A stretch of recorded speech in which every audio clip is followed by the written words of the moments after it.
Today we are talking about the war.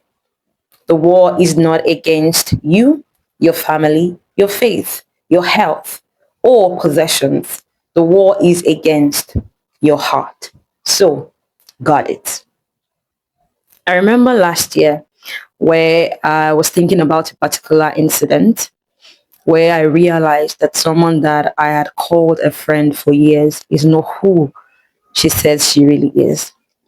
And it really got me thinking about similar experiences that I have had to endure in the hands of people. And I became really sad. And in that moment, the Holy Spirit whispered to me, it's about your heart. I understood it instantly. The enemy wanted me to be in a place where, whether you're a good person or a bad person, I would treat you the same. I would not receive love and I would not give.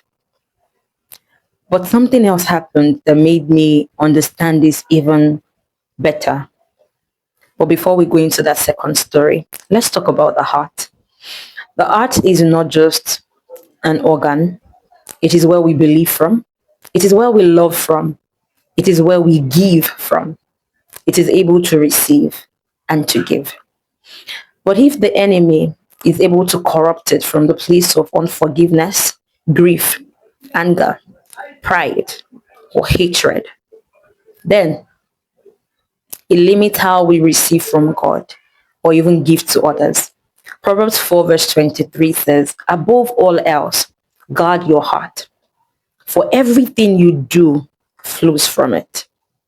Now to the second story.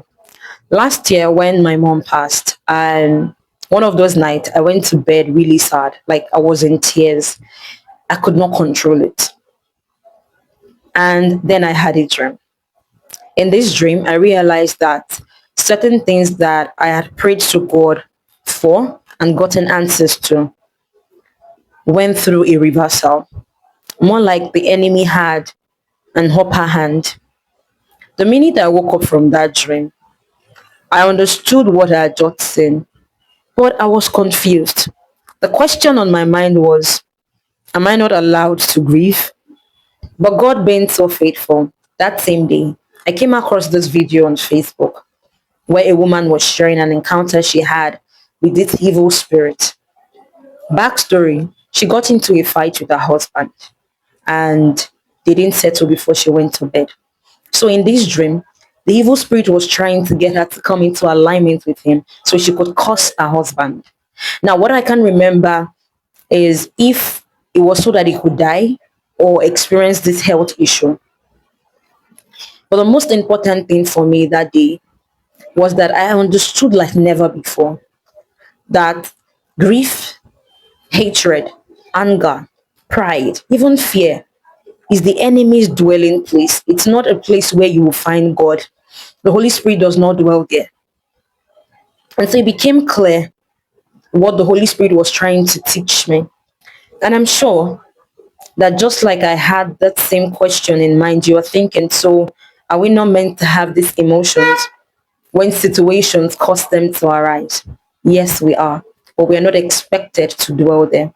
We're expected to dwell in the presence of Abba, surrender this situation to him so he can turn it around.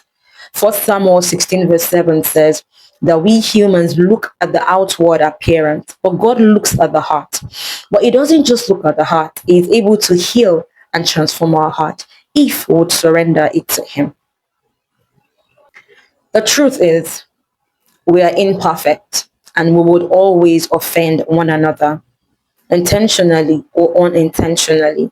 But as believers, we have been called to guard our heart. So we do not limit how we receive from people, how we love people, how we discern, and how we align with God at every given time. Simply put, do not become who or what you hate. Finally, I realized that God would always reveal to us who people really are if we would pay attention. But he will never call us to hate them. Because the moment we allow hatred to take root, then we become just like them. So forgive, forget, be wise while at it. Above all, guard your heart.